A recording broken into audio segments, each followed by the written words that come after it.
Je ne me sens pas à ma place. Ce monde est beaucoup trop dur. Ce serait mieux s'il n'y avait pas ci, s'il n'y avait pas ça. Vous aussi, vous trouvez ce monde peu fréquentable? On y descend avec une grande sensibilité et on nous dit « débrouille-toi, lâchez ».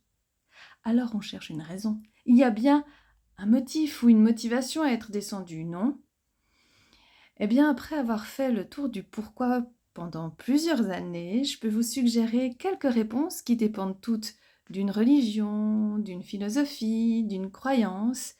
Toutes sont bonnes et font taire cette question « Pourquoi est-ce que je me suis incarnée ?» Ah ouais, tout de suite les grands mots. Mais c'est bien de cette réponse-là dont nous avons parfois besoin. Pourquoi mon âme a-t-elle décidé de descendre dans un tel univers? Non pas qu'on veuille en repartir, mais au moins comprendre ce que nous, hypersensibles que nous sommes, avons à expérimenter ici, dans ce chaos, et si avant de naître, nous avions une vague notion de ce qui nous attendait.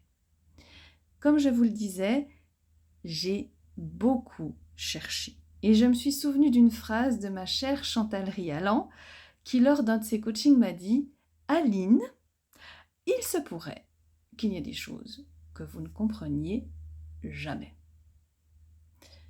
J'avais alors soulevé un sourcil quand elle m'a lancé cette phrase de manière toute innocente, mais à l'époque, je ne m'en suis pas contentée, d'ailleurs jusqu'il n'y a pas si longtemps que ça.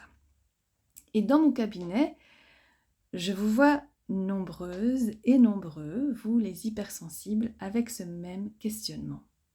À me dire que vous ne comprenez pas pourquoi les autres sont si méchants, ouais, un peu comme dans la pub Orangina avec la tronçonneuse, pourquoi le monde est si cruel, pourquoi vous êtes dans cette famille, comme s'il fallait trouver une raison valable, comme s'il fallait qu'il y ait un sens à tout cela. Certainement, ou pas. Ou peut-être qu'on le découvrira plus tard.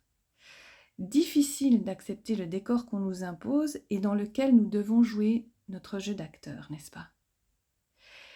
Il me semble que c'est au moment où nous lâchons cette quête du pourquoi que la quiétude se met en place, que la créativité s'enclenche et que le flot s'installe. Avant, tellement préoccupé par le pourquoi, on fait n'importe comment. Trop occupé à rager contre ce fameux décor, on oublie de vivre. Mais faut-il toujours que l'environnement soit beau pour se mettre à jouer? Pourquoi nous sommes descendus importe finalement peu. Comment nous occupons la scène? Déjà un peu plus. Et comment on intègre les autres comédiens également? C'est à nous de créer notre pièce, non? Après tout, j'ai la chance d'être descendue, j'y suis, j'y reste. Et je m'amuse. C'est ça faire avec. Avec de la lumière, avec du cœur, avec de la joie. Et oui, même si le rideau de scène est moche, même si les comédiens qui vous entourent n'ont pas un jeu extraordinaire, ce serait dommage qu'on ne vous voit pas œuvrer, non? Je terminerai avec la citation de Simone de Beauvoir que j'ai beaucoup lue en tant qu'adolescente. Le mystère de l'incarnation se répète en chaque femme. Tout enfant qui naît est un Dieu qui se fait homme. Finalement, je crois que mon pourquoi a sa réponse. Pas vous?